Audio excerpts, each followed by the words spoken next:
어느 분야에서 특별하게 뛰어난 사람을 가리켜서 우리는 거장이라는 말을 합니다.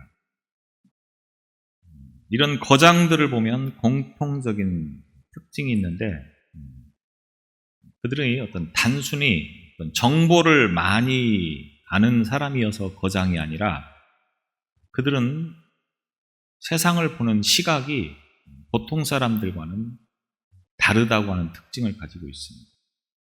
어떤 현상과 현실을 볼 때에 일반적인 사람들과는 다르게 보는 그런 눈이 있다고 하는 거죠. 그래서 똑같은 상황, 똑같은 현실을 보지만 거장들은 그것을 달리 봅니다. 보통 사람들이 보는 그러한 시선과 생각에 멈추는 것이 아니고 그것을 뛰어넘는, 그래서 그 뒤에 어떤 커다란 것들을 볼 줄 아는 그런 시선을 가지고 있기 때문에 그들이 남다른 인생을 살아가는 사람이 된다고 하는 거예요. 우리 인생이 마찬가지입니다. 우리가 때로는 길을 걸어가는데 어디로 가야 하는지 사방이 막혀 있는 것 같은 미로를 마주하는 경우들이 많이 있습니다.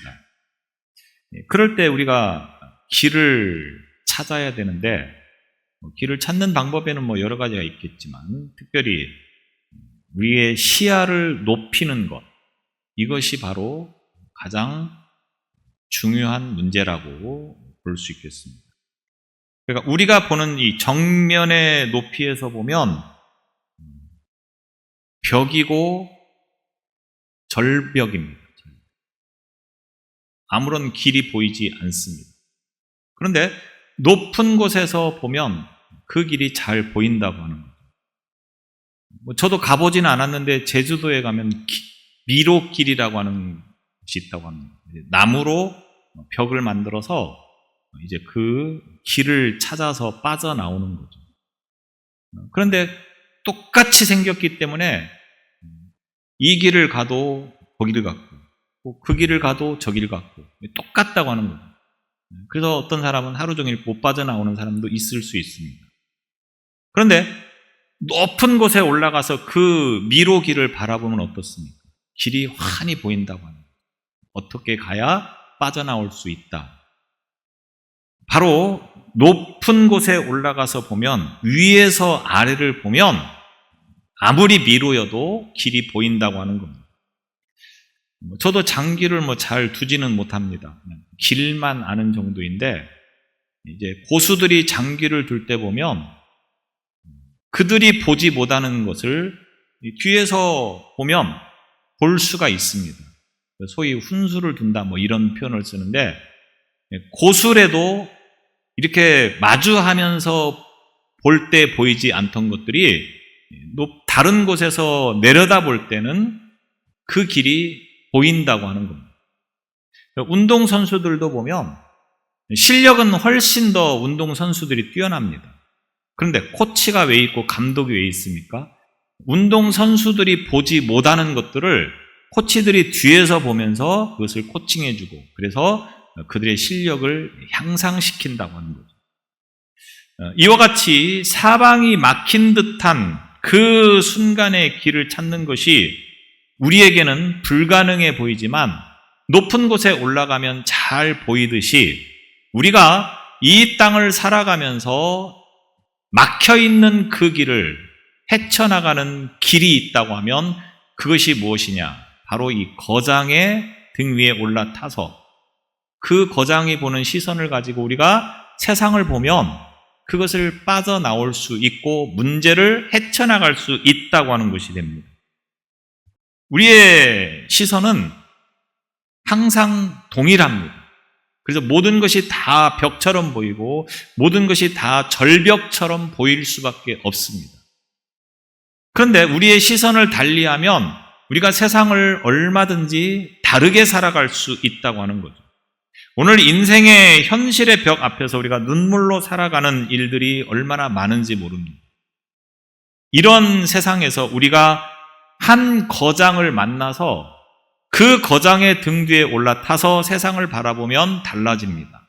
그 거장이 바로 누구냐? 예수 그리스도라고 하는 분입니다. 예수 그리스도의 등에 올라가서 세상을 바라보면 달라진다고 하는 겁니다. 예수님께서 사역하시는 3년여 동안에 3명의 죽었던 사람을 살리는 사건을 우리가 성경에서 보게 됩니다. 또 마가복음 5장, 또 누가복음 8장에 보면 회당장 야이로의 딸을 살린 사건을 우리가 보게 되었습니다. 또 요한복음 11장에 보면 나사로의 죽었던 그 무덤에 가서 예수님께서 나사로를 살리신 사건을 우리가 보게 되었습니다. 그리고 바로 오늘 본문에 보면 나인성이라고 하는 곳에서 과부의 아들을 살리는 말씀을 우리가 보게 됩니다. 오늘 누가복음 7장 1절로 10절에서는 백부장의 믿음에 대해서 말씀을 합니다. 백부장은 이방인입니다. 그런데 이 이방인임에도 불구하고 예수님께서 그의 믿음을 보시고 이스라엘 중에서도 이만한 믿음을 만나보지 못했다라고 감탄하시는 말씀을 우리가 보게 됩니다. 그 이방인의 믿음, 백부장의 믿음이 얼마나 크고 얼마나 주님의 마음을 흡족하게 했는가라고 하는 것을 볼 수 있는 말씀이 1절로 10절까지의 말씀입니다. 그리고 이제 11절 이하에서부터는 오늘 바로 나인성 과부의 아들을 살리는 말씀을 우리가 접하게 되어집니다. 예수님께서 제자들과 함께 이제 길을 가십니다. 그때 많은 무리들이 이 예수님의 뒤를 따랐다라고 기록하고 있습니다. 그리고 그 예수님 일행이 나인이라고 하는 성에 도착을 하게 되었습니다. 성문 곁에 이르렀을 때 한 장례 행렬을 목격하게 되었습니다. 그 장례 행렬은 죽은 자가 외아들이었고 그리고 그 외아들의 어머니가 과부였었는데 일찍이 이 외아들을 키우면서 살아가고 있었는데 바로 이 외아들이 죽게 된 겁니다. 그래서 이 여인이 바로 장례식을 지금 치르는 과정에 있습니다. 우리가 이 장례 행렬을 보면서 이 과부의 슬픔이, 아픔이, 고통이 얼마나 클까라고 하는 것을 가히 상상해 볼 수 있습니다. 남편도 없이 홀로 외아들만을 소망으로 삼고 살아가고 있었는데 그 외아들이 죽고 만 것입니다. 그렇다고 하면 어떤 말로도 이들을 위로할 수 있는 길은 없습니다. 우리가 잘 알다시피 예수님을 믿고 천국을 소망으로 살아간다고 하지만 막상 사랑하는 이를 잃고 슬픔 속에 빠져 있는 그런 사람들에게 무슨 말로 위로가 될 수 있겠습니까? 지금 이 과부야말로 아무도 없는 오직 외아들 하나만을 바라보고 살았던 이 과부가 그 외아들마저 죽어버렸으니 얼마나 슬프고 아프고 고통스러웠겠습니까? 자신의 마지막 소망이었던 독자가 죽어버린 이 안타까운 상황에서 과부는 특별히 더없이 고통스럽고 슬픈 마음을 가지고 지금 이 장례식을 치르고 있었을 거라고 봅니다. 성경에 보면 과부는 고아와 나그네와 함께 돌보아야 되는 보호의 대상이라고 분명하게 말씀을 하고 있습니다. 그래서 그들을 위로해주고 그들을 돕는 일에 힘써야 된다고 하는 것이 성경의 가르침이라고 하는 거죠. 이 불우한 계층에 속해 있던 과부의 이 슬픔, 이 나인성 과부의 독자를 잃어버린 것은 세상에서 위로받을 수 없는 슬픔이었고 안타까움이었고 아픔이었을 것입니다. 그런데 우리가 살아가면서 사실은 이 과부 못지않게 세상에서 아프고 슬프고 고통스러운 일을 얼마나 많이 경험하는지 모릅니다. 우리의 인생 전체가 사실은 이 과부와 같이 고통이고 아픔이고 슬픔이라고 표현을 해도 틀리지 않다라고 말할 수 있을 겁니다. 나인이라고 하는 이 말은 기쁨, 아름다움이라고 하는 뜻을 가지고 있습니다. 기쁨의 성, 아름다운 성. 그런데 현실은 무엇입니까? 슬픈 성, 고통스러운 성, 아픈 성. 이것이 되어버리고 말았다라고 하는 것입니다. 어려운 환경 속에서 자신의 모든 것을 쏟아 부으면서 희망을 가지고 살았던 이 여인에게 지금 눈앞에 모든 것들이 다 절망이었고 앞이 캄캄한 그런 상황일 수밖에 없었습니다. 이 상황에서 이 여인은 바로 주님을 만나게 되는 것입니다. 우리가 세상을 살아가면서 어려움을 만났습니까? 우리의 힘으로, 우리의 능력으로, 우리의 방법으로 그 어려움을 헤쳐나갈 수 있는 길도 물론 있을 줄로 압니다. 그러나 그것은 어디까지나 잠깐이고 한계가 있는 것일 뿐이지 우리의 이 영원한 숙제를, 우리의 영원한 문제를 해결해 줄 수는 없다고 하는 것을 우리가 반드시 기억을 해야 될 겁니다. 지금 이 여인의 아픔이 바로 그것이었습니다. 우리가 삶은 아름다움을 추구하고 기쁨을 추구하지만 현실은 늘 어떻습니까? 답답함이고 아픔이고 슬픔이고 고통이고 절망이라고 하는 것입니다. 이런 가운데 바로 예수님께서 찾아오시는 것입니다. 이 예수님은 나인성 과부에게 찾아가셨을 뿐만 아니라 오늘 저와 여러분에게도 찾아오시는 주님이십니다. 13절에 보면 주께서 과부를 보시고 불쌍히 여기사, 예수께서는 그녀를 불쌍히 여기셔서 울지 말라고 위로하십니다. 홀로 된 여인이 아들마저 잃었으니 그녀의 삶이 얼마나 절망적이겠습니까? 예수님께서는 그녀를 특별히 불쌍히 여기셨다, 이렇게 말씀을 합니다.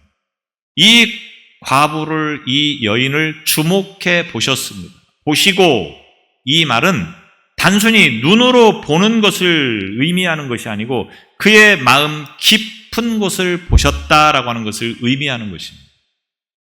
단순히 눈물 흘리는 그 모습을 본 것에서 끝나는 것이 아니고 그 여인이 얼마나 아프고 얼마나 고통스럽고 얼마나 힘이 드는가, 이것을 예수님께서 보셨다고 하는 것입니다. 또 불쌍히라고 하는 이 말은 창자가 뒤틀릴 만큼 마음이 아프다, 이런 뜻을 가지고 있습니다. 고대인들은 우리 마음이 창자에 있다라고 생각을 합니다. 그래서 이 불쌍히라고 하는 이 말은 창자가 뒤틀릴 만큼 아프다, 슬프다, 이런 표현을 쓰고 있는 것입니다. 그래서 예수님께서 이 여인의 마음의 깊은 곳을 보셨고 그 슬픔을 보면서 창자가 뒤틀릴 만큼 고통스러웠다.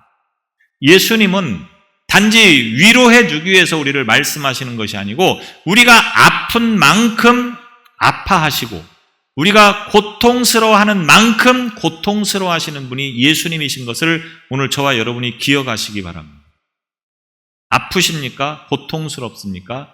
예수님도 지금 우리와 똑같이 아파하시고 고통스러워하는 겁니다. 그것이 우리에게 소망이라고 하는 거죠. 형식적으로 위로해주는 그런 예수님으로 끝나는 것이 아닙니다. 그분은 우리와 함께 나누기 때문에 우리가 아파도 고통스러워도 힘들어도 참고 견디고 이길 수 있는 것은 무엇 때문입니까? 그 주님이 나와 함께 하시기 때문에. 그런데 문제는 이 주님이 함께 하시는 것에서 끝나는 것이 아니고 우리의 이 막혀있는 답답함과 아픔과 슬픔과 고통의 문제를 어떻게 해결해 주실 수 있는가를 정확하게 아시는 분이라고 하는 겁니다. 우리는 보이는 게 벽이지만 주님은 어떻게 가야 그 길을 빠져나갈 수 있는가를 정확하게 아시고 그리고 우리를 인도해 주신다고 하는 겁니다. 예수님께서는 우리의 인생의 여러 가지 고통과 어려움들을 잘 아시는 분이기 때문에 우리가 그분 앞에 나아가는 것이, 그분의 등 위에 올라타서 그분과 함께 가는 것이 우리의 모든 문제를 해결할 수 있는 유일한 길이고 답이라고 하는 것을 저와 여러분이 분명하게 기억하시기 바랍니다. 슬픔 속에 있는 여인에게 예수님께서 가셔서 말씀하십니다. 울지 말라. 단지 울지 말라고 하는 이 말씀이 위로의 말씀은 아닙니다. 이 위로를 떠나서서 이제 이 여인이 울고 있는 이유를 제거해 주시겠다고 하는 위로의 말씀인 것입니다. 예수님은 눈물을 닦아주는 것에서 끝나는 것이 아니고 그 눈물의 근원을 바꿔주시겠다고 하는 겁니다. 그분이 바로 우리 예수님이신 것입니다. 예수님은 우리의 불행을 결코 그냥 지나치지 않으시는 분입니다. 우리가 힘들 때, 우리가 정신적으로 육체적으로 힘들 때 그분은 우리와 함께 하시면서 우리를 위로해 주시고 그리고 우리의 삶을 이끌어 주셔서 우리가 이 힘들고 어려운 세상을 승리할 수 있도록 도우시는 분이라고 하는 것을 잊지 말아야 되는 것입니다. 문제는 그런 주님이 우리와 함께 하시고 있는데 우리는 그 주님 앞에 함께 하고 있기를 거부하고 있다고 하는 겁니다. 주님의 등 위에 올라가면 주님께서 모든 것을 다 해결해 주시는데 우리가 그 주님의 등에 올라가기를 거부하고 있다고 하는 거예요. 그래서 우리는 여전히 힘들고 어려움을 벗어내지 못하고 있다고 하는 것입니다. 그런 주님께서 이제 14절에서 어떠한 일을 행하시고 있습니까? 가까이 가서 그 관에 손을 대시니 맨 자들이 서는지라. 예수님께서 그 장례 행렬 가까이 가셔서 그 장례꾼들이 메고 있는 관에다가 손을 대셨다, 이런 말씀입니다. 관에다가 손을 대셨다고 하는 이 말씀은 장례 행렬을 멈추게 하기 위한 예수님의 행동입니다. 관에다가 손을 댔다. 이것은 당시 상황으로 보면 굉장히 파격적인 행동이 아닐 수 없습니다. 왜냐하면 유대인에게 있어서는 시신을 만지는 것은 부정한 행위라고 생각을 합니다. 그래서 이 부정한 일을 행하면 7일 동안 정결 의식을 행해야 하기 때문에 아무것도 하지 못합니다. 소를 잡아서 재를 가지고 씻은 물을 가지고 몸을 씻어내는 정결 의식을 일주일 동안 해야 됩니다. 그러니까 누구도 죽은 시체나 관에 손을 대려고 하지 않는 것이 그 당시의 문화였고 풍습이었다고 하는 겁니다. 그런데 예수님께서는 의도적으로 이 장례 행렬에 가까이 가셔서 관에 손을 대시고 장례 행렬을 멈추었다고 하는 겁니다. 사람들은 속으로 생각할 겁니다. 왜 저렇게 부정한 일을 할까? 아무도 하지 않는 그 부정한 일을 지금 예수님께서 하시는 것을 보고 뒤따르던 제자들이나 많은 무리들이 보면서 무엇을 생각했겠습니까? 왜 저렇게 부정한 짓을 하고 계실까? 이 상황을 통해서 보건대 예수님은 부정한 것을 정결하게 하실 수 있는 능력을 가지고 계신 분이라고 하는 것을 우리에게 제시해주고 있습니다. 오늘 부정한 이 관에다가 손을 댐을 통하여서 이 어린 아들이 살아나지 않았다고 하면 예수님도 부정한 사람이 되어버리는 거죠. 그런데 이 관에다가 손을 대는 순간 이 죽었던 아이가 살아남을 통하여서 부정한 것이 정결하게 되었다고 하는 겁니다. 죽었던 것이 살아나는 것이 되어지는 것입니다. 예수님 앞에서는 죽었던 것이 죽은 것이 아니고 살아나는 역사가 일어나는 것입니다. 예수님은 생명이 죽음을 삼키는 능력을 가지고 계신 분입니다. 그래서 우리가 부활주일에도 부활하신 예수님 말씀할 때 어떤 말씀을 하십니까? 장사한 지 사흘 만에 다시 살아나신 예수님. 죽음으로 끝나는 것이 아니고 죽음을 이기시고 죽음을 정복하시고 다시 살아나시는 예수님. 그분이 바로 부활하신 예수님이라고 하는 겁니다. 그래서 예수님 앞에는 부정한 것이 정결하게 되어지는 놀라운 역사가 나타나는 것이라고 하는 것을 이 말씀을 통해서 우리에게 분명하게 제시를 해주고 있습니다. 예수님은 사람들이 가지고 있었던 부정과 정결, 죽음과 생명, 상식과 믿음의 경계를 완전히 뒤바꾸실 수 있는 그런 능력을 가지고 계신 분입니다. 우리가 생각하는 것과 사람들이 생각하는 것과 같은 그런 예수님이 아니고 사람이 생각하는 그 이상의 것을 행하실 수 있는 분이 바로 예수님이라고 하는 것을 우리에게 분명하게 제시해주고 있는 것입니다. 오늘 저와 여러분들은 사람들의 기준을 가지고 세상을 살아가고 있습니까? 아니면 하나님의 말씀을 가지고 살아가고 있습니까? 사람들의 기준은 늘 한결같습니다. 그러나 하나님의 말씀은 다릅니다. 사람들의 기준을 뛰어넘는 것이고 사람들의 기준은 절망이고 죽음이고 끝이지만 하나님의 말씀은 생명이고 시작이고 새로운 역사라고 하는 것을 우리에게 분명하게 보여주고 있는 것입니다. 그러므로 우리는 세상의 기준을 가지고 살아가는 존재들이 아닙니다. 많은 사람들이 가고 있다고 해서 그 길을 따라가는 것이 아니라고 하는 것입니다. 사람들은 죽고 나면 모든 것이 끝이라고 생각을 합니다. 그래서 곡을 하면서 그 슬픔에 대해서 안타까움을 표현하고 살아가는 것입니다.